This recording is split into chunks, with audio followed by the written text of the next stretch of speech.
Word open কৰাৰ পিছত একটা ব্ল্যাঙ্ক ডকুমেন্ট আমি ওলালো অলৰেডি আমি এইখিনি আলোচনা কৰিছিলো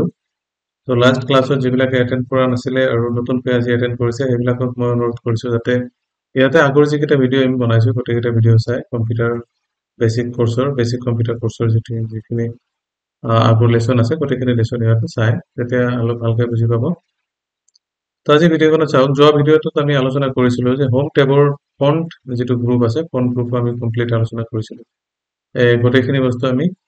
জানিছিলো যে কেনেকে আমি ফন্ট গ্ৰুপত যায় যিখিনি প্ৰপাৰ্টিজ আছে ইউজ কৰিব পাৰো তো আজি ভিডিঅ'খনত আমি আলোচনা কৰিম পেৰাগ্ৰাফ আৰু ক্লিপবোৰ্ড গ্ৰুপ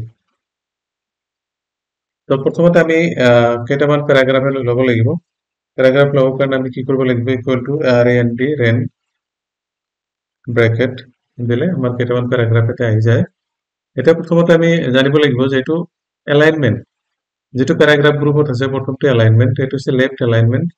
এটো হচ্ছে রাইট এলাইনমেন্ট সেন্টার এলাইনমেন্ট এটো রাইট এলাইনমেন্ট আর জাস্টিফাই এলাইনমেন্ট এলাইনমেন্ট মানে কি এতে গম এতে চাওক ইয়াতে কিন্তু যেটো আমি পেজ ওলাইছো পেজৰ কিন্তু লেফট যেটো মার্জিন আছে লেফট মার্জিন কিন্তু ধুনীয়াকৈ মিলি থকা দেখা পাই আছো আমি লিখাকেইটা একদম ধুনীয়াকৈ মিলি আছে মাৰ্জিনৰ লগত একদম এলাইন কৰি আছে কিন্তু ৰাইট সাইডে কিন্তু মাৰ্জিনটো এলাইন কৰা নাই এতিয়া যদি আমি ক্লিক কৰো দেখা পাম যে লাইনবিলাক অলপ ইফাল সিফালে হৈ আছে তো এই লাইনকেইটা যদি আমি একেলগ কৰিব বিচাৰো তেতিয়াহ'লে আমি কিন্তু এইটো ইয়াতে লিখা আছে জাস্টিফাই তো জাস্টিফাই এইটো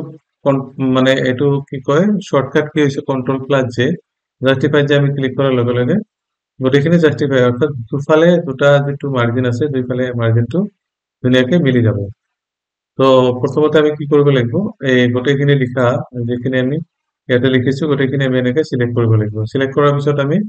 জাস্ট ইয়াতে জাস্টিফাই এলাইনমেন্টত ক্লিক কৰাৰ লগে লগে ধুনীয়াকৈ ইয়াতে মিলি গৈছে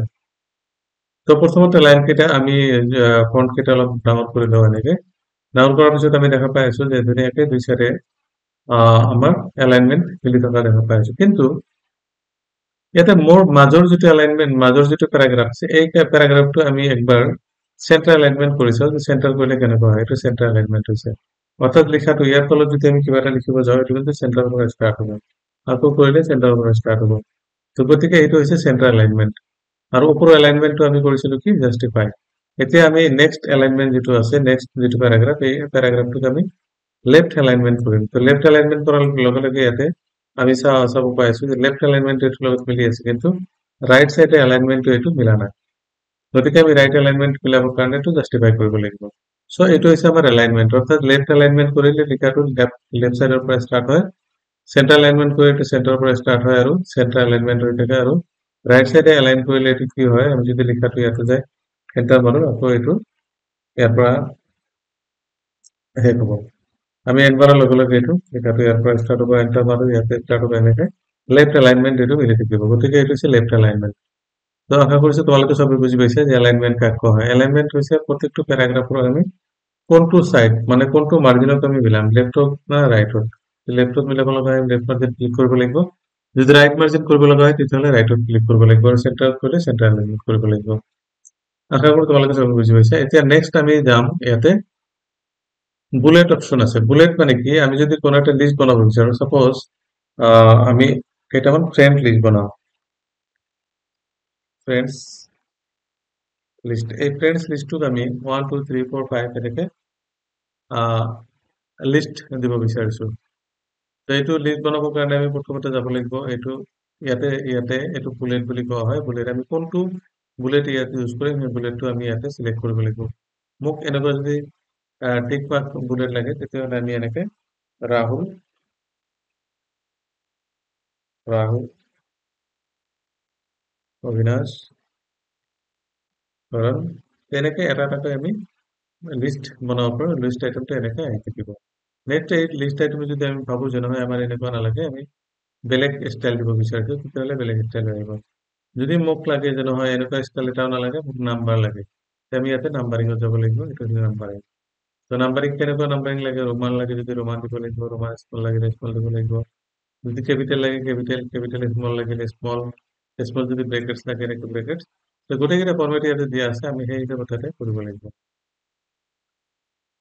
নেক্সট এটা আছে এইটো হল মাল্টি লেভেল লিষ্ট অর্থাৎ মাল্টি লেভেল লিষ্ট মানে কি যদি আমি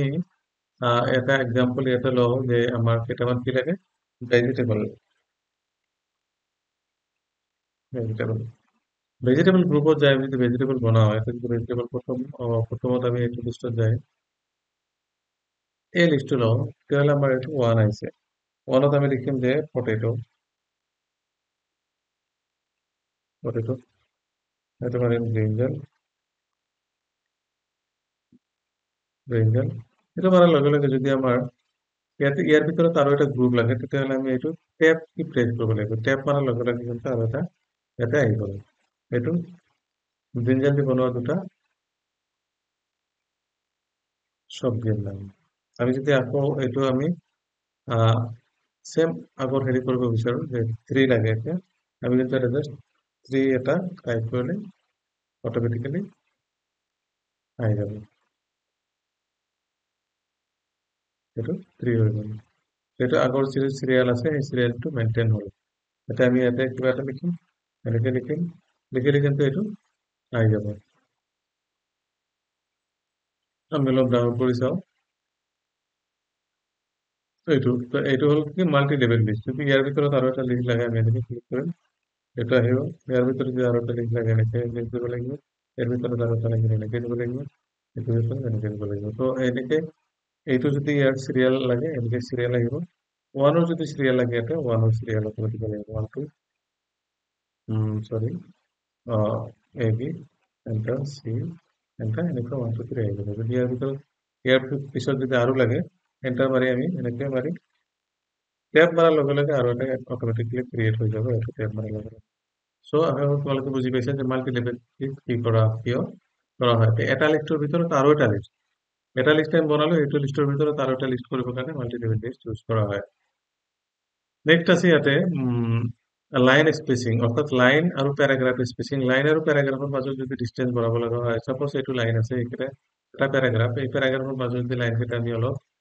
বেছি কৰিব লগা হয় যে লাইনৰ ডিষ্টেঞ্চ কেইটা এনেকে আমি লাইনৰ ডিষ্টেঞ্চ বঢ়াব পাৰি এইটো 3.0 এইটো 2.5 এইটো 2.0 এনেকে কৰিলে লাইনৰ মাজত ডিষ্টেঞ্চটো বাঢ়ি গ'ল এতিয়া হ'ল লাইনৰ মাজত গেপ এতিয়া যদি আমাৰ লাইনৰ মাজত গেপ নালাগে আমাক কি লাগে প্যারাগ্রাফের মাজত গ্যাপ লাগে অর্থাৎ দুটা প্যারাগ্রাফে আমি সিলেকশন করেছি সিলেকশন করার পিছনে অ্যাড স্পেস বিফোর প্যারাগ্রাফ আর অ্যাড স্পেস আফটার প্যারাগ্রাফ তার ভিতরে অ্যাড স্পেস এতে স্পেস অলরেডি আছেই গতিকে আমি রিমুভ স্পেস করলে কি হয় এই দুটা প্যারার মধ্যে যে স্পেস আছে স্পেসটা গুছি যাব এনেকে আৰু এড স্পেস বিফোৰ প্যাৰাগ্ৰাফ হলে এটা ওপৰত আৰু এটা স্পেস হৈ যাব এইটো হৈছে দুটা প্যাৰা আৰু দুটা লাইনৰ মাজত যদি স্পেস আমাৰ বনাব লগা হয় কম বেছি কৰিব লাগে তেতিয়াহ'লে আমি ইয়াতে যাব লাগিব line spacing option line spacing অপশ্যনত যাতে আমি এলাইনমেন্ট সেট কৰিব পাৰো আউটলাইন লেভেল সেট কৰিব পাৰো লগত লেফ্ট আৰু ৰাইট স্পেচিয়েল এলাইনমেন্ট আমি ইয়াতে দিব পাৰো এনেকে ফাৰ্ষ্ট লাইন অনলি ফাৰ্ষ্ট লাইনৰ এলাইনমেন্ট যদি লাগে ফাৰ্ষ্ট লাইন এলাইনমেন্ট হৈ যাব এনেকে যেনেকে দেখাইছো গতিকে চাপ'জ ইয়াতে যদি ক্লিক কৰাৰ কাৰণে আমি এইটো অপশ্যনত যাই লাইন স্পেচিং অপশ্যনত যাব লাগিব ইয়াতে যাই ফাৰ্ষ্ট লাইন আমি ওকে কৰি দিব লাগিব ফাৰ্ষ্ট লাইনৰ এলাইনমেন্ট হৈ গৈছে নেক্সট হ'ল আমাৰ এইটো ইনডেন্টেশ্যন ইনডেন্টেশ্যন মানে চাপ'জ এই এলাইনমেন্ট এই যিটো আমাৰ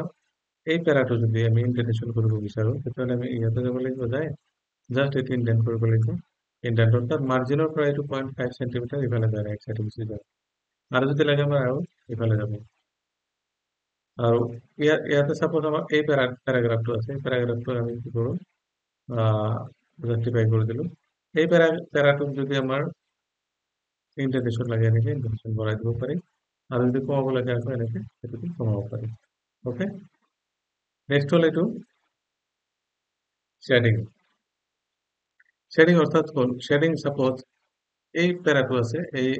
প্যাৰাগ্ৰাফক আমি শ্বেডিং কৰিব বিচাৰিলে বেকগ্ৰাউণ্ডটো অট'মেটিকেলি শ্বেডিং হৈ যাব ইয়াতে বেকগ্ৰাউণ্ডটো শ্বেডিং হৈ গ'ল তলত আমাৰ এই ইয়াতে বস্তুটো আমাৰ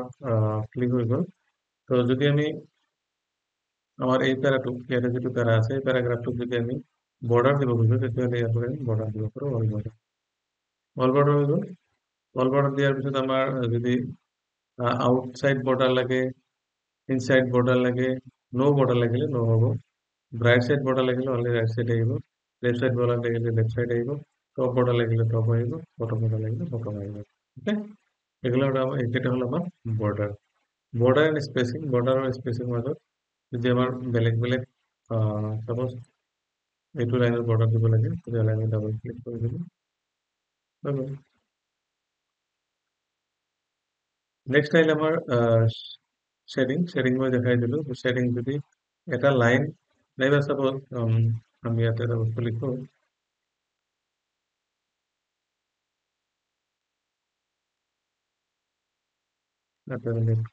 সৰি এফালে যাব লাগিব আমি লিখো যে ৱাৰ্ডত আমি চেণ্টাৰ এলাইনমেণ্ট কৰি দিলোঁ। চেণ্টাৰ কৰাৰ পিছত এইটো আমি কি কৰিব লাগিব শ্বেডিং যদি আমি শ্বেডিং কৰিব বিচাৰোঁ এনেকুৱা শ্বেডিং হৈ যাব এইটো শ্বেডিং হয় দিছ ইজ কল শ্বেডিং এইটো হ'ল শ্বেডিং। তাৰপিছত আছে আমাৰ এইটো শৰ্টিং অৰ্থাৎ শৰ্টিং কৰিবৰ কাৰণে শৰ্ট মানে 1 2 3 4 5 6 7 এনেকুৱা যদি শৰ্টিং কৰিব লাগে সেইখিনি আমি ডিলিট কৰি দিওঁ। যদি শৰ্টিং কৰিব লাগে আমি নেক্সট পেজত যাওঁ শৰ্টিং মানে ইয়াতে আমি দিলোঁ 1 2 4 8 6 9 3 4 7 এইকেইটা আমি শৰ্টিং কৰিবৰ কাৰণে আমি এনেকৈ চিলেকশ্যন কৰিব লাগিব। চিলেকশ্যন কৰাৰ পিছত আমি শৰ্টিং অপশ্যনত যাব লাগিব। শৰ্টিঙত চাওক ইয়াতে লিখা আছে প্যাৰাগ্ৰাফ অৰ্থাৎ প্যাৰাগ্ৰাফ এইটো এটা প্যাৰা এইটো এটা প্যাৰা গোটেইকেইটা এটা প্যাৰাগ্ৰাফ আৰু এটা নাম্বাৰিং আছে এইটো নাম্বাৰ হয় এচেণ্ডিং আৰু ডিচেণ্ডিং। এচেণ্ডিং অৰ্ডাৰ মানে সৰুৰ পৰা ডাঙৰলৈকে আহিব ডিচেণ্ডিং মানে ডাঙৰৰ পৰা আমি প্ৰথম ডিচেণ্ডিং দি চাওঁ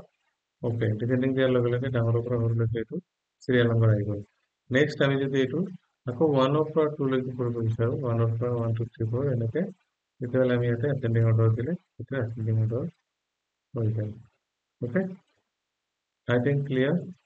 চবকে ক্লিয়াৰ হৈছে। আৰু এটা বস্তু তোমালোকে প্ৰেক্টিচ কৰিব লাগিব ঘৰত যিমান প্ৰেক্টিচ কৰিবা সিমান এইটো ক্লিয়াৰ হ'ব আৰু প্ৰেক্টিচ কৰা বহুত ইম্পৰ্টেণ্ট হয়। যদি প্ৰেক্টিচ কৰিব নোৱাৰা বা তেনেকুৱা সুবিধা নাই তোমালোকে ওচৰত যদি কোনো কম্পিউটাৰ চেণ্টাৰ থাকে তাতে প্ৰেক্টিচ কৰি ল'বা। ওকে এতিয়া আমি নেক্সট যিটো আছে এইটো হৈছে পেৰাগ্ৰাফ। তো প্যাৰাগ্ৰাফত ক্লিক কৰাৰ লগে লগে আমাৰ এই গোটেই পেজটোত কেইটামান প্যাৰাগ্ৰাফ আছে ক'ত ক'ত প্যাৰাগ্ৰাফ আছে আমি গম পাই যাম। এইটো হৈছে প্যাৰাচাইট অৰ্থাৎ ক'ত ক'ত প্যাৰাগ্ৰাফ আছে আমি এই প্যাৰাগ্ৰাফটো আমি অট'মেটিকেলি গম পাই যাম যে ইয়াতে এটা প্যাৰাগ্ৰাফ ইয়াতে এটা প্যাৰাগ্ৰাফ গোটেই জায়গাত এটা প্যাৰাগ্ৰাফ আছে। ক্লিক কৰিলে গুচি যাব আৰু হাইড আৰু ইয়াতে শ্ব' হ'ব। যদি শ্ব' কৰিব লাগে আমি এনেকৈ শ্ব' কৰিম হাইড থাকিলে হাইড কৰিম। ওকে তো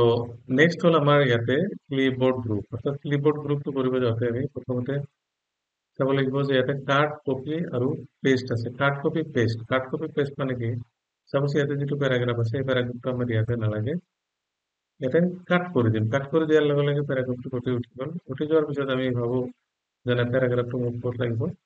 ইয়াত একদম লাষ্টত লাগিব। জাষ্ট আমি ইয়াতে পেষ্ট অপশ্যনত ক্লিক কৰাৰ লগে লগে এইটো প্যাৰাগ্ৰাফ পেষ্ট হৈ গ'ল। আৰু একবাৰ পেষ্ট কৰিলে আৰু একবাৰ পেষ্ট কৰিলে এনেকৈ পেষ্ট কৰি থাকিব। এইটো হ'ল কাট আৰু পেষ্ট মানে কন্ট্ৰল এক্স আৰু কন্ট্ৰল ভি। মই লাষ্ট ক্লাছৰ শেষত আমি এইবোৰ গোটেই নোটছ দি দিম তোমালোকে নোটছটো ডাউনলোড কৰি চাই ল'বা। ইয়াতে আমি এইটো প্যাৰাগ্ৰাফ চিলেক্ট কৰিলোঁ। চিলেক্ট কৰাৰ পিছত আমি কপি কৰিলোঁ। কপি কৰিলে কি হ'ব এই প্যাৰাগ্ৰাফটো থাকিয়ে যাব। থাকি যোৱাৰ পিছত আমাৰ যদি আৰু লাগে আমি জাষ্ট ইয়াতে ক্লিক কৰিম আৰু কন্ট্ৰল ভি অৰ্থাৎ ইয়াতে প্যাৰাগ্ৰাফ মানে এইটো আহি গ'ল। এইটো হৈছে কপি আৰু পেষ্ট। তাৰপিছত হৈছে ফৰমেট পেইণ্টাৰ। ফৰমেট পেইণ্টাৰ মানে ইয়াতে ক্লিক কৰাৰ লগে লগে